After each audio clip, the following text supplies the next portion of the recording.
Hi, guys, and welcome back to Third Culture Africans. I feel like each week I am enjoying the conversations and leaning more into each guest and their journey and seeing a little bit more into the minds of what it takes to create and then what it takes to share and somehow retain yourself in that journey. On this week's episode, our guest is Chuma Nwokolo, who is an advocate for justice and has found a way to weave in activism through his work. As an award-winning writer, he is a literary who has found ways to capture a generation's journey in his work beautifully. I hope you enjoy this episode as much as I did sitting with Chuma and working through how his work is a representation or even a documentation of his thinking. Welcome to another episode of Third Culture Africans. I am your host, Zeze Kisao. I created the show as a resource for our community of Africans and African diaspora. A safe and honest place to share, inspire, motivate, and most importantly, celebrate those in our communities doing purposeful work and shifting the needle on our culture. Your support is invaluable to the show, so please subscribe or follow us on Facebook, Instagram, and leave us a review on your favorite streaming platform. You are valid, you are strong, and you are just getting started. Thank you for joining us on this week's episode of Third Culture Africans, Chuma. It's my pleasure entirely, Zeze.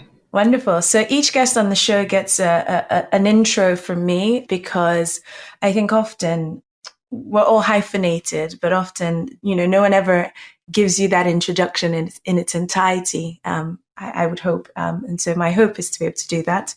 So you are a poet, writer, reader, speaker, literary human, as well as a lawyer. Did I get that right? Is that everything? That's correct. Yeah. Wonderful. So I guess you've written 8 books amongst writing pretty much for the last 15 years a blog, akin to, I guess, the likes of Seth Godin, who write as a practice, if I'm hitting the nail on the head there. But I would like to sort of start with your journey into becoming, I guess, Chuma Nwokolo today, the poet, the writer, the reader, the speaker, the lawyer, and your journey into actually becoming, someone who is considered an African literary.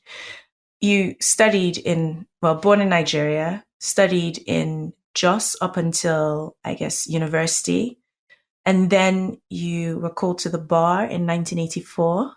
Yeah, my journey actually started in Jos, but that's about it. I was born in Jos. I left as a toddler. So my memories of Jos started actually during my youth service when I went back there. But I was in Biafra during the war period.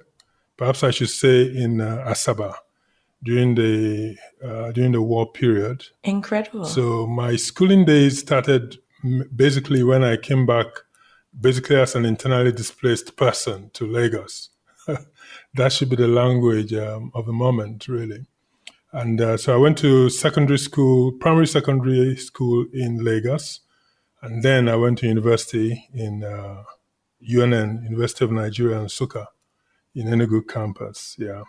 So that was my university, my education, basically. So all of this is happening. The Biafran War is over, and then this is life after the war, and you're still in, I guess, growing up and living in the middle of, I guess, that transition. No, I was born in 1963. The war started in 1966 and 1967. So yes, I lived through the war period as a child. So if you remember any of those Kwashoko babies, yes, that was my generation. And so it was basically a time of, it's a little bit difficult considering where we are now as a country, when we consider the lessons we've learned and the lessons we failed to learn. Yes. But yes, there are still quite a percentage of our demographic that lived through that war, either as full participant or as child participants who experienced it and who survived it. Can you remember much about the years following the war, living in Asaba at the time, and I guess the regeneration of life post something like that? Well, up till now, there are still a few places where you can see scars of the war, but it's mostly been effaced, buildings. And if you want to see scars of a civil war, you probably have to go back to the Northeast. Now, that is where you'll see, scars of a civil war, because when you pass through Boko Haram ravaged country, there is really no difference between what you see there and what you saw back then. So that's something of a secular nature of life, yes. And in terms of a memory of growing up, really, most of my memories come from the eyes of older people, because Asaba obviously suffered the trauma of the massacre, which happened when the soldiers of the Nigerian army came to the Nigerian town of Asaba, because Asaba was really not part of the secession, being in the Midwestern region. That's part of Nigeria that was formerly Western Nigeria. Yeah, and the massacre occurred in 1967. Yes, and so the after the massacre happened, there were up to 3,000 people who lost their lives there, unarmed civilians who were killed. Mostly, we suspect part of the vendetta, which was planned and carried out. And so this is the aftermath of families torn apart, families, I guess, mass grief, really. Yes, some of our grief never really ends. It's a little bit like what happened in Rwanda, where you have people who have to live in the midst of live new lives, really, by trying to reinvent themselves. But some of that grief never really dies. I remember interviewing a 100-year-old man. I think he was 105 when I interviewed him during the 50th anniversary of the war. He was a graduate of the London School of Economics, and he lost his father, all his brothers, and he lost people during that massacre. So when I was asking him how he survived, I remember him. By this time, he was blind, and of course, there is a way blind people look, because they seem to be a bit innocent of the expressions of how expressive their faces are.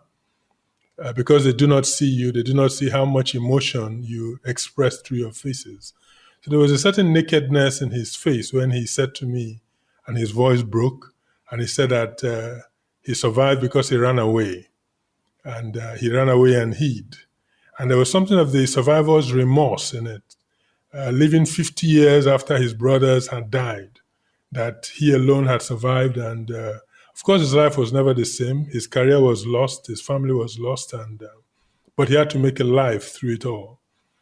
And so, yes, there's that as well. The fact that even as a survivor, you are conscious of how lucky you were and how unlucky your society still is for the lessons not learned. Yes. And I think, and we'll get on to modern day a little later in the episode, because I think we can draw a lot of parallels and lessons and anecdotes to matters that we're seeing happening across the world, and most recently on the continent with people finding their voices and wanting more. Do you feel like that was what influenced your decision into becoming a lawyer? Not really. I think the decision to become a lawyer is a lot more complex than that. But what certainly living through that experience did to me was to make me understand, growing up in the West, away from my homeland, to understand how different the perspectives were. Because throughout the war period, in other parts of Nigeria, life went on as normal. And you find the sense of, and a little bit of what happens now, that while 2-3 million people have lost their homes in the Northeast, in many other parts of Nigeria, life continues as normal. And people tend to look at disasters, devastations, and grief that happens in other people's life as though it happened to a block of wood. But when it scratches their skin, they scream blue murder. And so a lot of the opinions which we see now come from people who do not think deeply about the issues and who do not feel deeply about the issues. Sometimes we feel issues in a very intellectual sort of way, but we only have to think a little bit back to see where intellectual sort of thinking leads the great generality of people. So the consequences of getting things right is devastating for millions of people. But we have a lot of people who are in positions of influence, whether simply because their voice is heard or because they hold levers of power, who are unable to think empathetically on behalf of people who cannot think for themselves, who cannot act for themselves. This podcast is sponsored by Malay Natural Science. Malay's products are inspired by the rich landscapes, alluring scents, and ancient wisdom of Africa. Their luxurious fragrance and body care range balances 100% natural active ingredients and scientifically proven formulas to heal, protect, and pamper your skin. Malay ships worldwide, and you can buy their products at maleeonline.com. They also offer a free sample if you'd like to try. I do have in bold here empathy. And I think a lot of your writing, whether it's literature or political, is underpinned by a level of empathy that is also scholarly, if that's a good way of putting it. But I think we'll get to that once we start talking about your work and the work that you've done for a very long time now. But I wanted to go back to sort of being called to bar and then becoming a writer in residence at the Ashmolean Museum in Oxford. How did that come about? You mean well, I was called to the bar in 84. So I graduated in 83. And so right after they called to bar, we go to the law school for a year. So that was in Victoria Island. At that time, there was only one law school in Nigeria. Now there are quite a few. And my class in the law school was a little bit over 1,000, although many of us have been harvested now by the Grim Reaper. But yes, the dreaded COVID, not the COVID actually, but I think life, now, yes, age. I think most of us have crossed the 60 barrier now, and I think our national life expectancy is much more than that. So there you go. So I've been in practice. I went straight into practice, of course. I did my youth service in Jos. I was working for the Legal Aid Council there. That, of course, was a body that's set up to give legal aid to indigent people. But at that time, their remit was only in the criminal sector. So you could only get help if you're a defendant in a criminal case.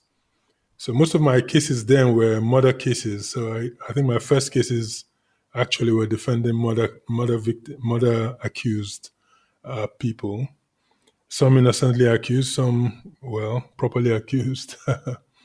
But at the time, I realized a lot of people who came to our services were people who needed serious help, but in the civil sector.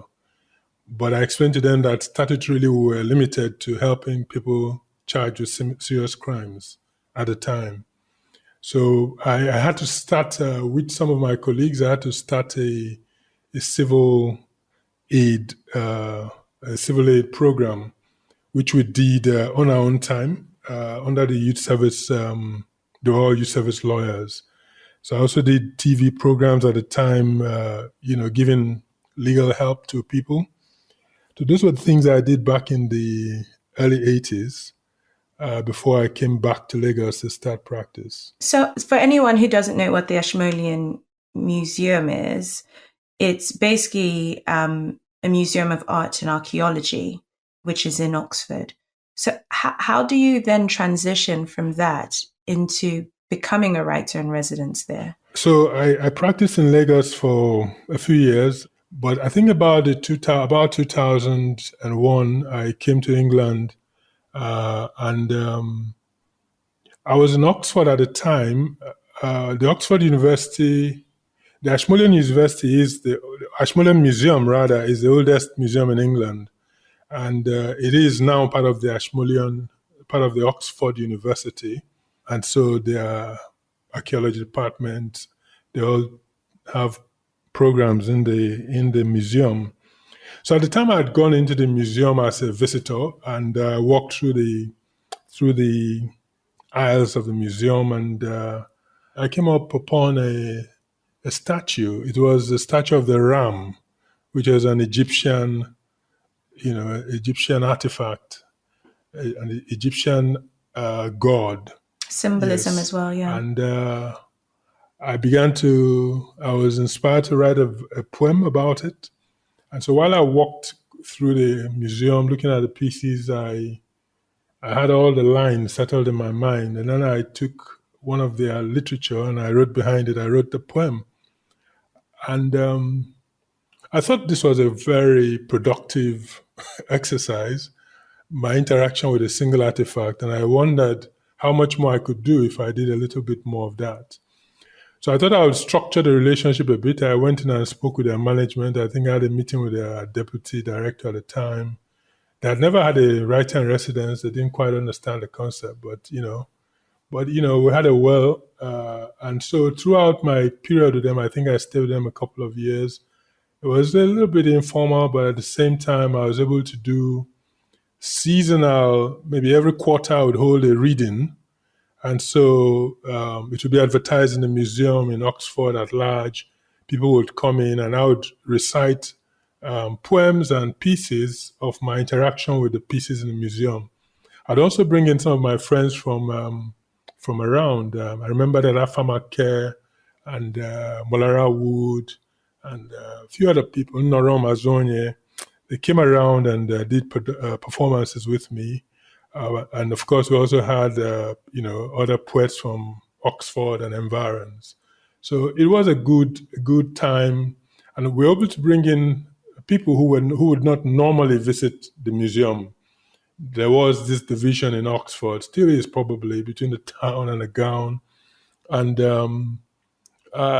it was a place where a little bit elitist, I think, and but by bringing in oral, physical performances, usually what you'd have in the place would be more academic lectures about artifacts given to university types.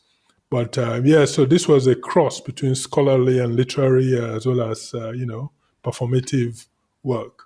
Amazing. And I say that because I know I did jump 2 decades when I wanted you to talk more about that. But this is your journey, or ending up there happens, almost 20 years after your first novel, The Extortionist. Yes. My first novel, I actually published it while I was still a student. So technically, you might consider that I became a writer before I became a lawyer. Published by Macmillan at the time correct. too. So Macmillan. How were you able to secure? So if we think of Nigeria at the time, 83, this is where Nigeria is now going into, well, we're almost entering the Abacha administration, and this is a good 20 years post colonialism and occupation thereof. And we're starting to see our own governed states, or states as it were. And then you write this book. And then you also find a publisher. How does that happen for you? Or how did that happen at the time for you? Easily, actually. I think my first 2 books were very deceptive because, first of all, they were the first 2 manuscripts I ever wrote, the first 2 things I ever finished, and they were accepted to the very first, by the very first publishers I sent them to. So I probably got a very bad impression a very wrong impression rather, of what publishing was all about. Because is this pre the coup d'etat or post the coup d'etat? Well, it depends on which coup extortionists. d'etat. But yes, So yes, the coup d'etat in December 31st, yes, 1983, that yes, it one. was. That So was, yeah, certainly it this is was. pre that. That's correct. I think I was published maybe, I got a first book in my hand probably somewhere in April or so. So Of yes, that year. yes. Because I went into university with Shagari and I left university with Shagari. He got in Okay. 79 like me. He got into Yes. power in 79 and, he left power just as I left university. So, yeah. So at this point, you have no idea that, like, obviously, the writings on the wall and your book speaks to some version of this transition. But then in 83, you then write Dangerous Inheritance. Yes. In 83, I wrote Dangerous Inheritance, but it wasn't published until 88 because about 83, it was accepted to be published, but the economy began to fall apart. And they kept putting off publication until one day in 83, they called me and said they were about to publish. And I said, well, you've got to hold on. I've got to revise it because that's what happens to books that stay too long. You grow up and you grow out of the, things that impelled you, which is why sometimes it's actually quite difficult to read old novels. Well, depending on how mature you were when you wrote them. But I wrote these books as a teenager.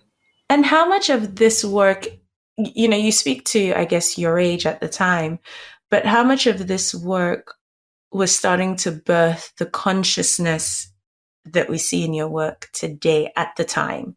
And bearing in mind that, your journey through life in Nigeria is woven in time with such monumental events, if I could put it in nicer terms. And it seems that your work sort of follows the same pattern.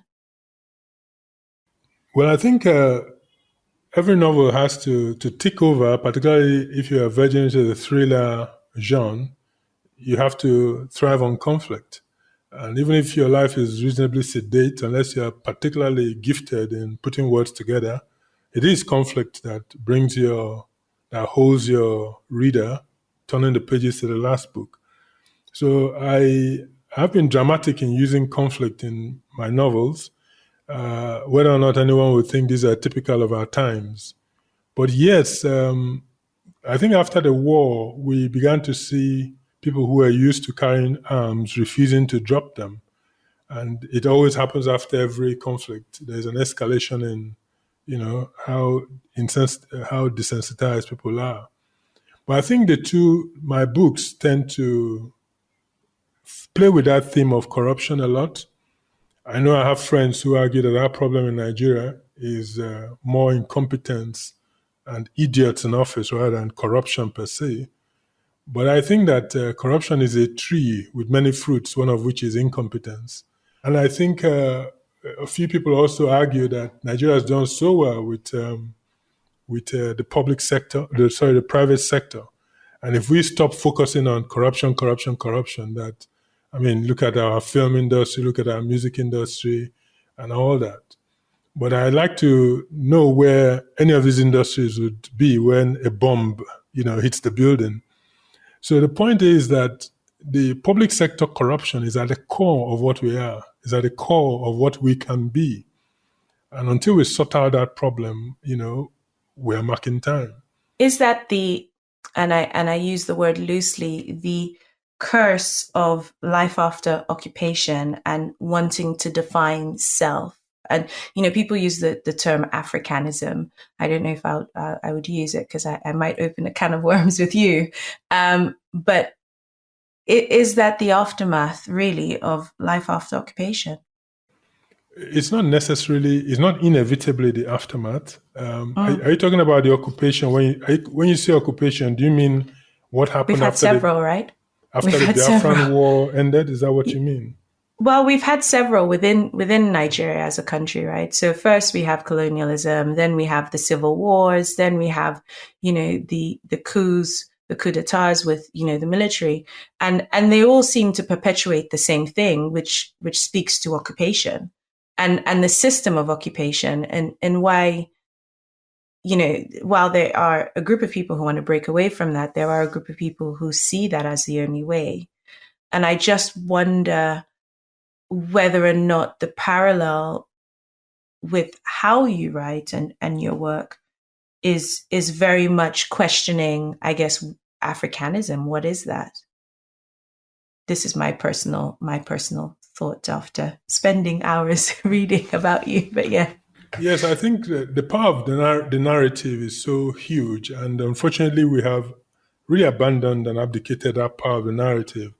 A few days ago, I did a Twitter poll, and I asked a simple question. We have 36 states in Nigeria, and most of these states now are roiled by these questions of separation. So I asked in this relatively elitist Twitter audience, how many people, Nigerians that is, who have friends from states across Nigeria. So I broke these into 4 groups: less than 5 states, less than 10 states, less than 20 states, and over 20 states. So the question was, do you have your friends, and I define friends not as Facebook friends and acquaintances, but as people who you can invite home to dinner, or who you can go to dinner in their homes, right? So quite a fair enough definition of what a friend is.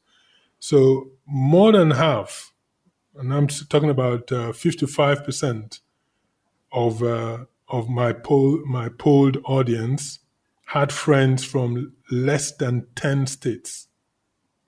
So and if you picture the fact that Nigeria, each of these regions, we have 6 basic geopolitical regions. Most of these regions are 6 to 7 states, right? So you can imagine that if 25% of Nigerians have friends in less than 5 states, it means that a quarter of Nigerians only have friends who speak their language, okay? And half of Nigerians have friends from less than 10 states, so say a neighboring region. So and of course, it's a very small, statistical number. I mean, we're talking about 518 people who took the poll. So it's not hugely scientific, but it just gives you a fair idea. And it kind of, tallied up with what I thought prior to that, which is that most Nigerians do not have associations with people from far outside their region. Of course, 1 in 4 Nigerians also have, on the other hand, have more contacts and connections. We have people who are very well traveled, but the key thing is, before you break away, whose narrative have you listened to make up your mind, I'm going to break away?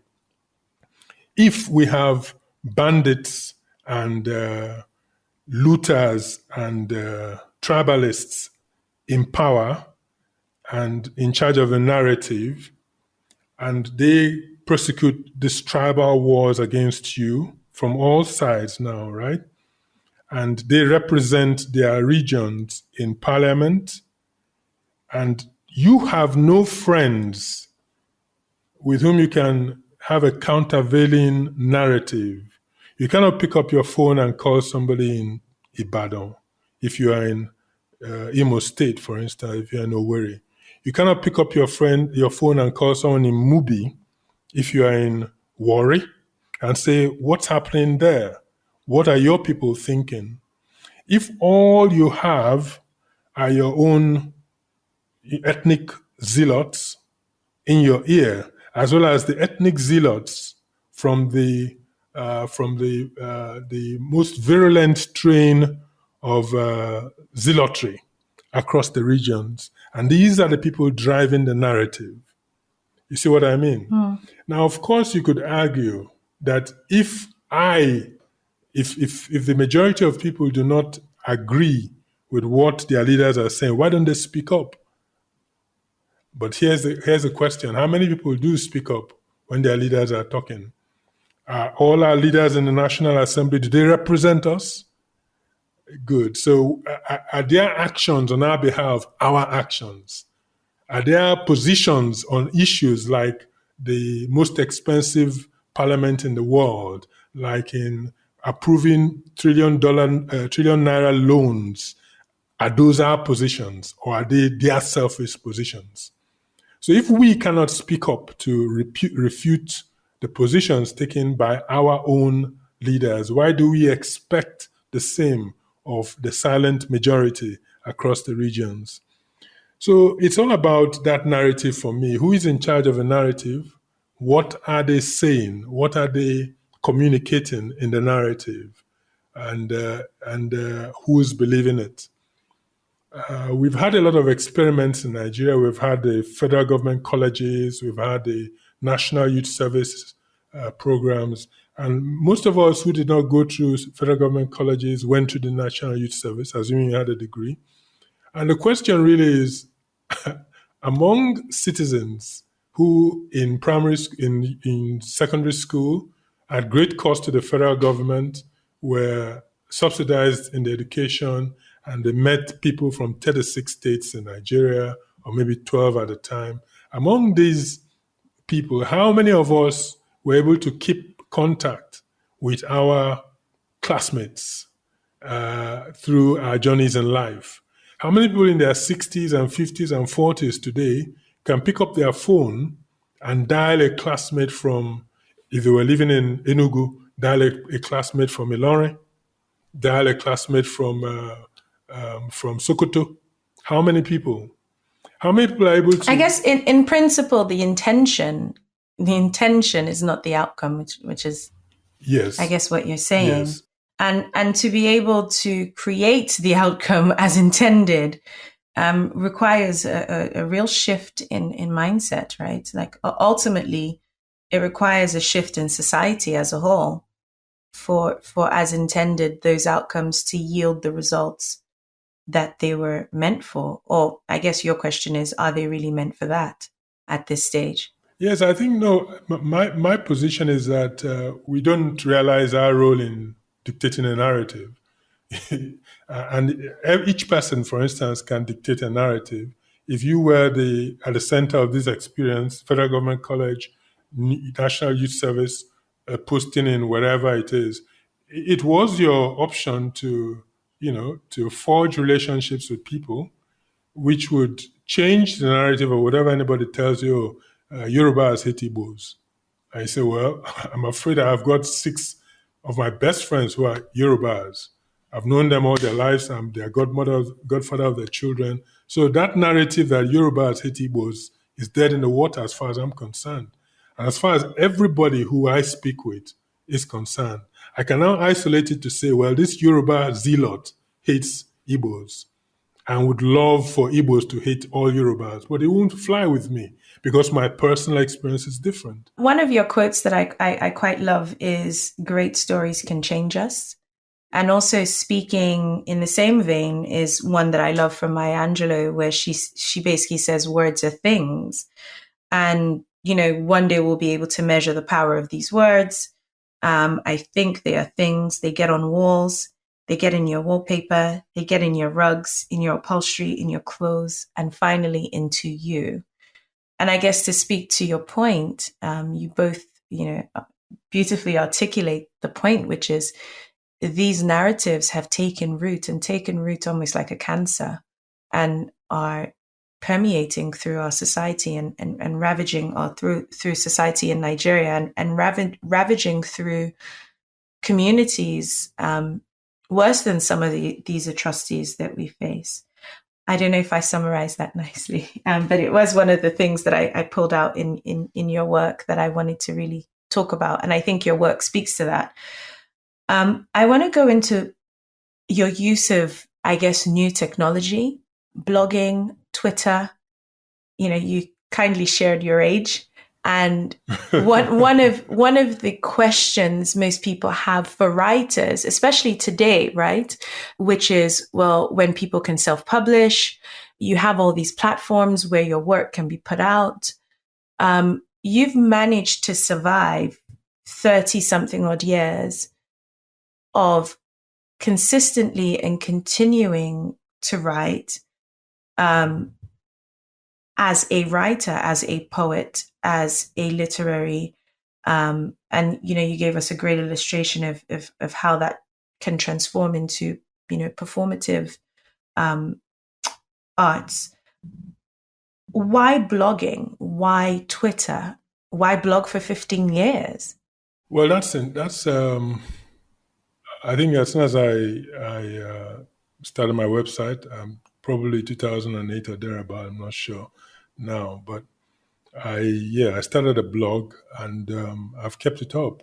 It's not been consistent. I think at some point, most of my writing went to Facebook, and most of my interaction with my readers was on Facebook.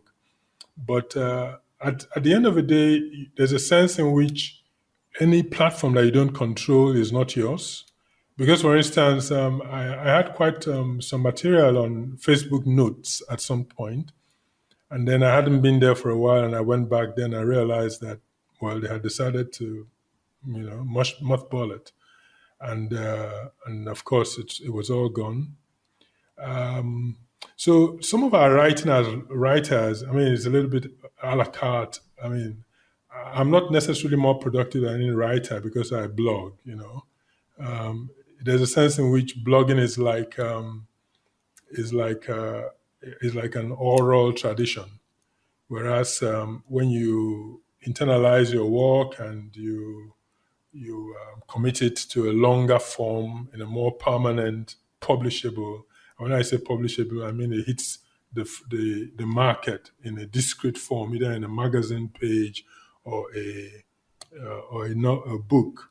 So there's a sense in which that is considered the real writing, and then everything else you do is a more oral form of that practice. But I've chosen to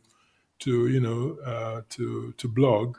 And even though I've not been consistent, some years I do only maybe a dozen blogs. Some other years I'm more prolific. So it all depends on what's happening in my life at the time. Do you see that as journaling? And then what you do on Twitter? Like, some of your blogs are even your thoughts around, a tweet. Yes, that you've read. I think one of the things I've come to learn is to write shorter for public consumption. That wasn't a very hard lesson because I'm primarily a short story writer. I think most of my work is in short stories. I have the 100 Tale collection. So I don't find it hard at all writing shorts, but most of my think pieces tend to be quite long because I have this articulated way of thinking that just keeps latching on to things and expanding but I've learned to curtail that.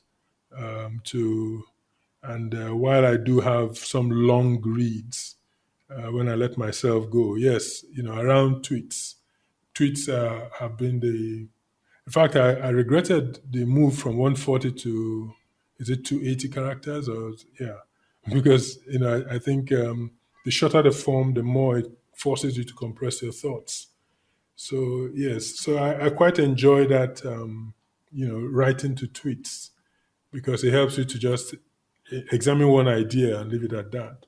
When we speak of, I guess, when people refer to you as one of Africa's literary heroes, how does that sit with you? Because you're in company of Chinua Achebe and Wale Soyinka and I guess more writers and poets who have written, I guess, similar subject matter but different lens. Well, if they refer to me as that, quite frankly, I would turn around. I would turn around to look for who they were talking about. But I think what we can all do is to try to be our own heroes, which means try to do what you set out to do in the morning. Try to accomplish that by evening. It's a very difficult thing because you constantly look for encouragement along the road. That encouragement is not always there. But I think I've early recognized that what I want to do is to document my thinking. And that documenting comes from writing. And I've also come to understand that for me, what is important is not so much how many people read me or if people read me, but if I have written and if I'm available to be read. And I think if anybody complains of publication in the 21st century, I mean, you're not being fair at all. Because never in the history of the world has whatever rubbish you write been so easy for anybody to read. And what has actually made reading very difficult now is the huge variety of things to read. Previously, the only idiots who have access to the public's eye are the idiots with connection in the printing presses. But now everybody has an access to the public eye. And so it's a search for the eyeballs. And what distracts us as writers from what we have to write is this search for the eyeballs, the access to the publishers, the access to the platforms. And if we spend, 80% of our time looking for these platforms, it's off searching for the platforms, access and all that. It means that we're only doing 20% of the work we are capable of, or at least 20% of the quality work we are capable of.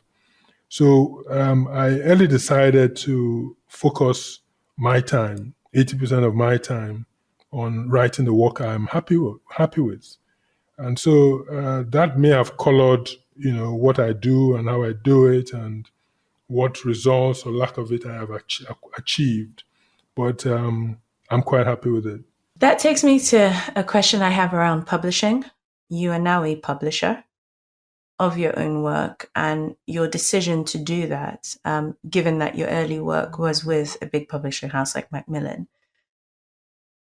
How have you found that transition, especially as things have changed, as you've rightly pointed out, where there are more mediums now to share your work? And then I have a second question around, the purpose of writing and art, because you did touch on why you write. Yes, it's a vexed question. I mean, in an ideal world, the writer has no business publishing his work. But that's in an ideal world. We don't live there. And even if we live there, I think we live there mostly when we live abroad and outside the African continent. Most of the publishers with muzzle, you have to count Macmillan amongst them. They were able to do something really, truly miraculous for the time in the 70s and the 80s with the Peseta series. Because they did a fully African series, they did a series that was available across the African continent, where I speak at least to English-speaking Africa. They published a series that they were able to put in bookshops literally in every city because they had warehouses right across the place. And people who came from school for school books were presented by salesmen with Peseta stories. So this was a boon for writers. You could write something in a small village in Uganda, and your work could be read in Egypt or wherever it is. And but it was not to last. Over time, the interest of the publisher and the writer diverged, and of course, I think part of it was the crash in the Nigerian economy. So I remember at the time, some time ago, a university told me they wanted to study, the Peseta series. They wanted some 400 to 800 copies of the book. I told my publishers, and they told me they were happy to supply the books if I paid in advance. And the books were not in stock, and they were happy to supply them if I paid for them, and then they would place the order and then deliver it. Well, I wrote back to tell them that I did not have a vanity publishing contract with them. And so that opportunity fell by the wayside. So gradually you can see the interests of writer and publisher diverging. So from a very high beginning, it came to quite a very low point to to the extent now that Macmillan has actually surrendered, or should I say the successors to Macmillan, because Macmillan no longer publishes Pacesetters. So they have now surrendered their publication interests in the books. It was really not a decision that a writer takes lightly. It is really not a decision a writer has taken lightly, but it is sometimes a decision that is pushed onto the writer. And but my last book, Extinction of Menai, was published by Ohio Publishers, Ohio Press, which is an imprint based in the U.S. It's a university press, an academic press, and but it's also co-published in Africa by presses in Somaliland and Ghana. Writers Project is publishing it in Ghana, and then of course Gwandustan is publishing it in Nigeria. But the U.S. and UK rights are held by Ohio publishers. So I still am not on a war front with publishers. I still do collaborations with publishers across the space. But yes, like I said, my ambitions have diverged in writing, and right now I'm basically in a position to document my work. Yeah, and you've also, through your success and through your lessons, created space for other African writers with the African Writing magazine. Yes, that's correct. I think for a period of perhaps up till 2012 or so, we published an African Writing magazine, and it was home to quite a lot of significant work. Right now, I have to admit, but when we started off, the idea was that at the time there was very little space for publishing by African writers. And this was African writing very broadly defined. If you are writing as a non-African in Africa, as an African outside Africa, So we thought that the 1 or 2% of the publishing space, publishing real estate we get in magazines, literary magazines across the world was not sufficient to curate and to display the huge possibilities we had. So we started it off. I started with Afamake, and over the years we published quite a few things, quite a few African writing, quite a lot of African writing. Right now, there is a lot more real estate in which you can do what we used to do. So, and of course, during that period, my writing literally, stopped. It was basically a full-time thing to put that out. So yes, but now I'm happy to say that there is a lot more flowering on the scene of African literary magazines, good quality ones for that matter. So that need has been served. I think there's still space in publishing, and it's not necessarily in a strictly literary field. I think it's more in the communication field. Don't forget that literary writing is a very small field. All the people who are literate, probably just 1% of them will be interested in literary writing. That's a much more rarefied and curated sector. So yes, so you got that right. So I think there's still a lot more to be done in the publishing, magazine publishing field. Yeah. So, but not necessarily in the strictly literary field. Your activism has taken so many forms over the years. It has taken, we've talked about some of them, but it also has taken the form of the BribeCode, where you have actively campaigned for change when it comes to corporate corruption. Do you mind, I guess, sharing, because the evolution of your activism has taken from your work, how you write, to creating space for other people, even as early as when you were practicing as a lawyer and offering legal aid, which is, part of your work. might not be part of your literary work, but part of who you are and what you are hoping to leave the world with. Do you feel as though by tackling corporate corruption and campaigning as fervently as you have, that's just another hat, and there will be another and another and another till you can't anymore?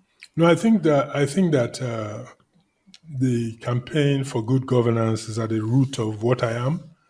And I think it is at the root of what everybody is. It's just that they don't understand it yet, I think that for all of us who are so much into our private spaces, we're inventing the next internet, we're painting the next masterpiece, writing the blockbuster, all that ends when the bomb arrives. I don't know how many writers there are who are busily writing in Palestine right now. The truth of the matter is that it is in our best interest that we are well governed. And so long as we have not sorted that out, okay, for instance, now people are crying for referendum in Nigeria. And they believe that referendum would solve all our problems. And the idea is that once you give people a choice, that they will take the choice and everything is good thereafter. But the truth of the matter is that if you ask a wrong question in a referendum, you will get a wrong answer. It will not be the first referendum in Africa, even in Nigeria.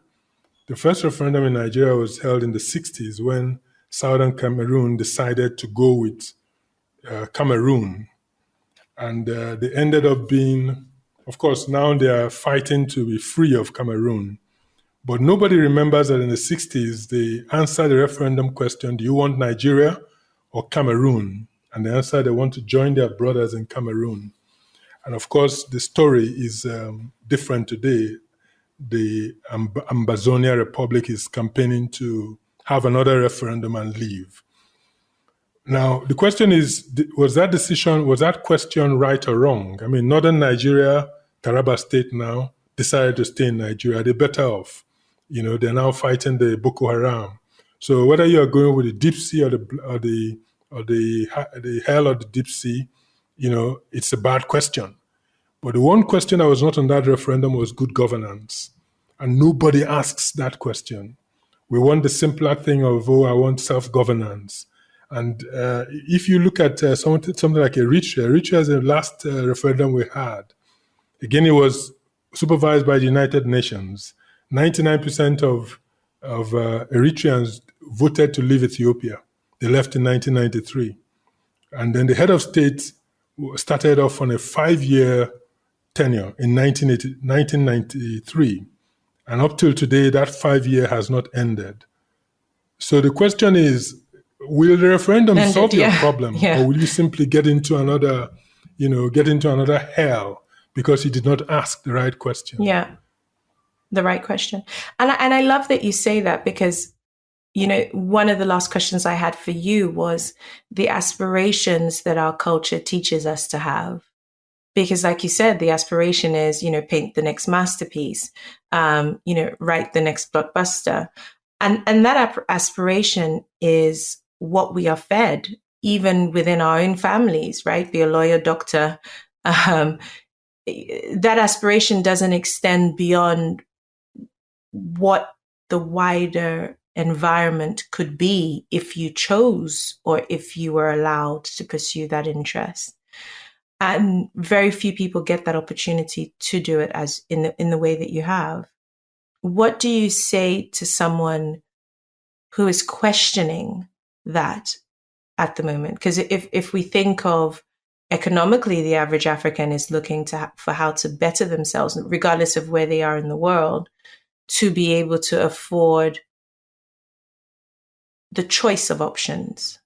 Okay, so I suppose you're asking how to meet your bills so you can aspire to do more than just sort yourself out, right? Pretty much, because you're saying we're not asking the question about good governance, but the average person, their worldview isn't that. Their worldview is, I've got these bills to pay. I would like X life. These things give me options. And perhaps they run out of time to do more. You found a way to do more, which is why I've asked the question. No, I think nobody can tell you how much you need to be a human being. Nobody can tell you how much money you need to earn to now grow balls. But it's always an individual question. At what point do you say, no, my expatriate boss is now exploiting me, I'm walking out on the job. I will not debase myself to do X, Y, Z to do this. Those are personal questions. And it's always going to be a personal question. The search for, let me make myself and my children comfortable, never ends. Billionaires are still trying to fight that. I think I sent out a tweet recently about how it is that, you can argue, oh, my parents were poor, they left me debt. That is why I had to steal, money from the health center I was supposed to build, the school I was supposed to build. But now gradually you become a billionaire and you find you're still stealing, and you have to confess to yourself that you're just a thief. So nobody can answer that question for you. Nobody can tell you at what point you have grown enough balls to do what has to be done in principle. Nobody. It's either you have it or you don't, and you never will. And it's really, and again, I must say that I have not crossed that line yet. I do not consider that I have taken steps that would single me out as somebody who has stepped out beyond that. No, I haven't. And so these words I am speaking directly to myself. And the truth of the matter is that every word of censure I've spoken to my country, I've spoken to myself, I put myself in the firing line because I have not distinguished myself from that country. Indeed, what I have to say is particular because I challenge people who say, oh, I'm ethical, I'm this, I'm that. I say you are that because you're not in the country. If you're in the country and you do not fight to transform that country into an ethical place, you will become unethical in the decisions you make, in the things you decide to unlook, and the things you decide to do. And so that's the challenge we have, that if we value an ethical society, we need to work for it by transforming where we are. Let me just talk very briefly about the BribeCode. Yes, please. That's where my questioning was leading. So yes, please do. Yes, so the BribeCode is really about answering that question about how we can change, ask the right questions, how we can ask the question about good governance as opposed to the questions about, change of the size of a country, or change the number of tribes or ethnic nations in a country. I don't use the word tribes really. Change the number of ethnic nations in a country, or change the head of state. Because these are really the things that are driving our separatist movements. So if we focus on governance, you find out that, okay, I'll give you the simple example of Museveni, who 35 years ago campaigned to be president of, he fought a war to become the head of state of Uganda. And I published a video, I put out a video where when he was in military fatigues and governing and fighting, he said he was a servant of the people. He was doing this because the people asked him to do that. And then 30 years later, he is head of state and is saying, who is saying I'm a servant of the people? I'm not your servant. I'm just a freedom fighter fighting for myself. He said this as the head of state. And this is the graph that every leader goes through. The humble opposition leader or freedom fighter who gets into power and becomes transmogrified by power into a monster. And we have the record there, almost every African country. Question is, how do we change it? And that's what BribeCode answers. And the answer is to transform every citizen in Nigeria into an anti-corruption worker. So the first thing we do, there are three main things that are involved in the BribeCode. The first is to change the penalty for serious corruption from a fine or from imprisonment to total assets forfeiture. So if you are guilty of serious corruption, instead of getting a fine or whatever they do now, you get you lose all your assets. That's the first thing. The second thing is to create an incentive for information. And that's where you bring in every Nigerian So anybody who brings information about serious corruption gets 1% of the returns when it's recovered. And the third aspect is universal prosecution.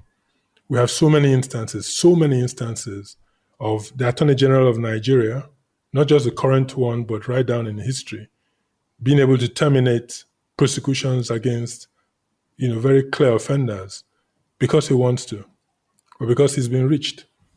And that power of nolle prosequi is the power to end prosecution. But under the BribeCode, all 37 attorney generals in Nigeria would have the power to prosecute serious corruption. And when they successfully prosecute the corruption, they acquire the assets, total assets forfeited, into the treasury of the states that prosecute, which makes it one of the another major access or opportunity for internally generated revenue.